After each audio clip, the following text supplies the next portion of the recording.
On average, when you swipe your card in the United States, 36 computers are involved in the process for one credit card swipe. So when people ask me what I do, so I've had some people recently going, "You're just so obsessed with voting." I go, "No, actually, I just spend a few hours a month on voting. Really, generally every 2 years in November, I predict how they'll steal the election and then laugh about I'm usually right. This is what I spend my time doing, because all of these things in between, every single step in this process, I have found thieves in. Every single one. In Phuket, Thailand, we blew out engineers who had an optical switch who were duplicating things. Just last month, we blew out a gang who had put extra circuit boards inside of this to steal them right at a bunch of stores in Belgium and London. A few months before that, we blew out a group that had compromised cash registers. We've blown out employees who are copying this data. We've blown out people who are working at the bank who added code to steal it there. It's like, there is no part of this system that we have not found thieves stealing or changing data. None. And it amounts to millions of dollars a day that we lose. Now, all around the world, there are thousands of qualified, highly driven, and very good professionals like myself trying really hard to allow your credit card to work. And most days, we win. And occasionally, now, let's go even to the next step, right? So now let's take what we do to stop a thief. So if we're trying to stop a thief, so I've made my credit card charge here. And now my credit card charge is traveling through the system, going through 36 computers. And it goes very fast here because it's the speed of light. Then we're back into copper here. Now let's all of a sudden, this computer that asks, "Are you real?" then says, "Huh." And the computer equivalent of "huh" would be, it asks you real, go, "Well, that's a real account, but Bob Smith's never been to the Walmart in Oklahoma before."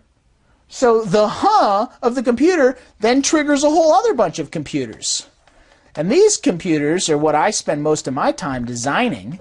And these are fraud detection computers. So now let's say you live in Long Island, and someone has stolen your credit card and sold it to a guy who's made a white card copy. He's taken an old hotel key like this.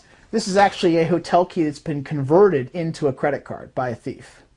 So this is called a 3-track mag code.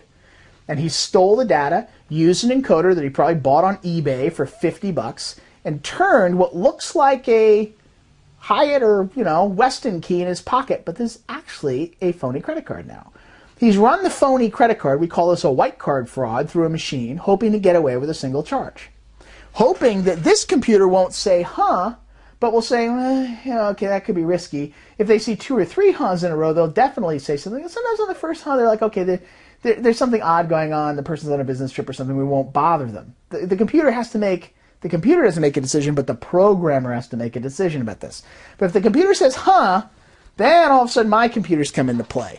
And my computers then say, what is the person's buying pattern? What is the person's age? Where's this person doing? This is definitely out of program. And then what happens is you're sitting there and your phone rings. You're in Long Island, your phone rings, you go, "Hello," and there's a nice person on the phone. And by the way, now this data has gone from Oklahoma through to your bank in Long Island into one of several farms where our fraud computers are, who've now sent a signal with some of the information to South Dakota.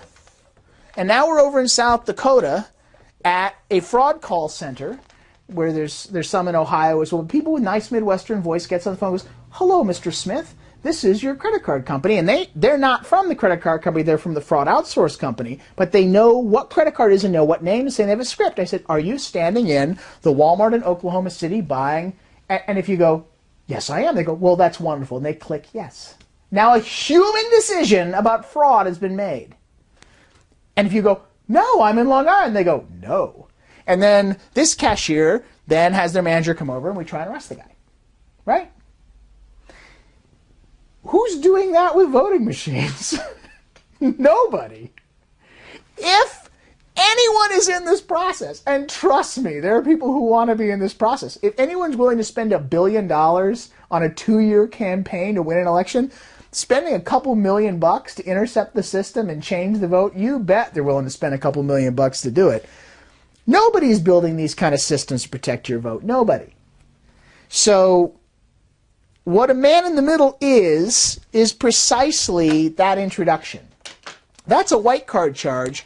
But these other things I've talked about, let's talk about the Phuket blowout we had. So this group in Thailand, very clever, had basically added a computer right here called a MIM, a man in the middle, and sometimes they're called kingpins. They're a kingpin if they also send out controls. They're generally just called a man in the middle if they intercept information.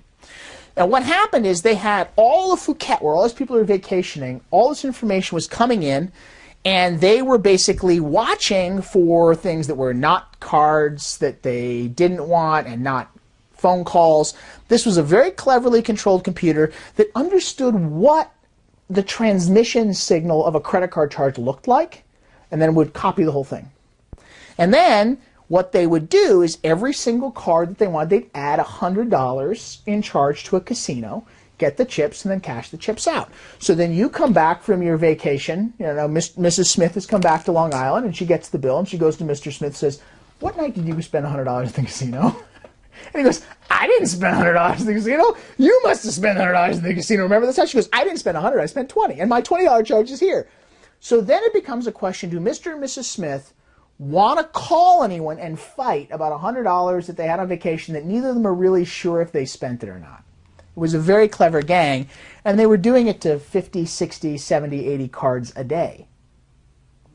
Right? That's a MIM.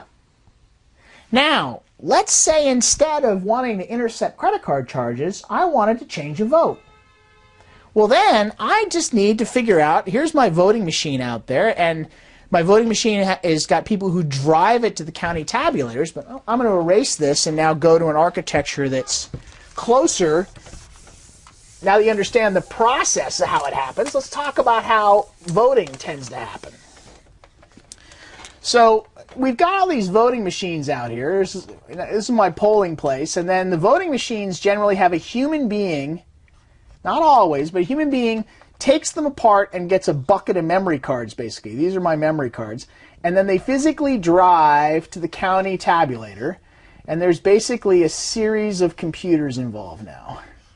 So at the county, I basically will have a thing that looks sort of like a printer, but it's got a slot. You stick the card in there, and then there's a reader screen, and then there's some kind of transmission computer, which is usually some old Dell computer or something sitting there. Sorry, Dell, if it's not a Dell computer, but it's whatever county computer they could get that's cheap that has the Windows CE system. So this is the first part of my network.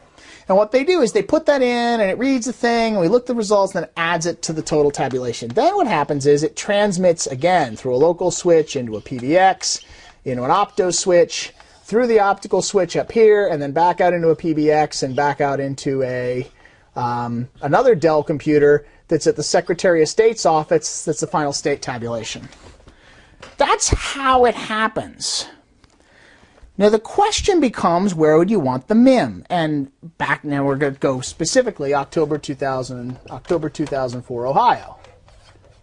What I have asserted, and if people think I'm wrong, great, we'll go to discovery. And as I've repeatedly said, if I'm wrong, in my job, I'm wrong 15, 20% of the time. Great, I was wrong. I didn't figure out where the thieves were. I admit it. We move on, we fix it. I'm right about 80% of the time, which is why a lot of companies hire me.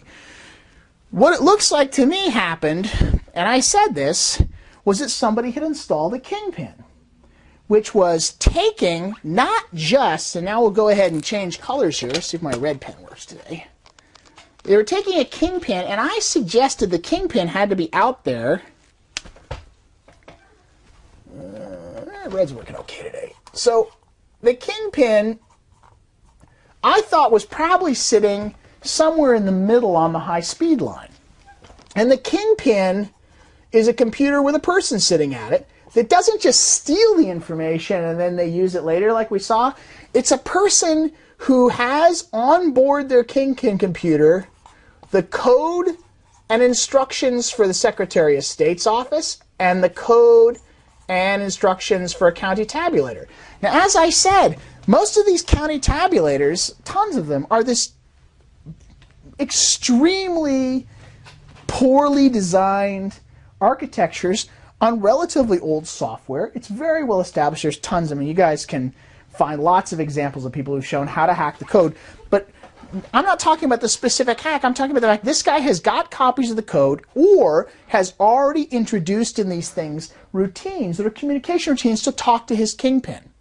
So then what he does is he sits there, and instead of this happening, this happens.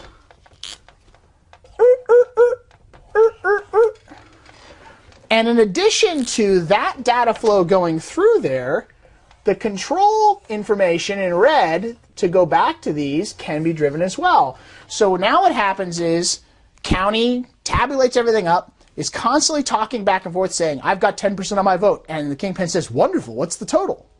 Now, you think you're talking to the Secretary of State, but you're not. You're talking to the kingpin.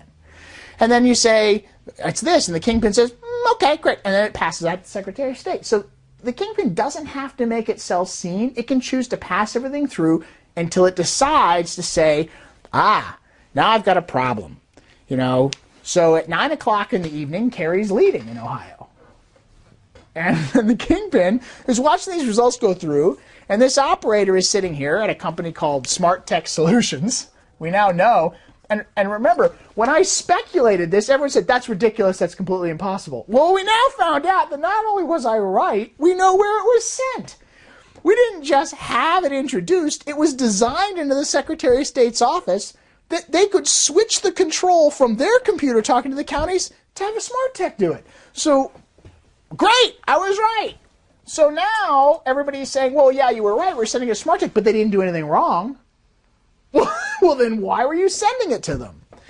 So these guys at Smart Tech, they're now looking at the things going by, and they finally make a decision. We need more Bush votes. So what they started doing was, in counties where they already knew that it was a Republican county coordinator, they already knew they were going to win the county, they started padding the vote to cover the differences in the place that had been too dangerous, and they would have gotten caught had they done it. So in these places that were already heavily Republican, they'd probably looked and said, okay, votes have come in from this precinct, and we'll take away 50 Kerry votes and add 50 to Bush, and then send it on. And then what's great is we'll then send back to the tabulator and change the tabulator level too, which is very simple to do. If you've ever called up the customer service help desk and all of a sudden watched them changing something inside your computer, you'll go, oh my gosh, how are they doing that? Well, it's because they have the ability to do it if you have the code of what's at both ends, which we know the guys at Smart Tech had.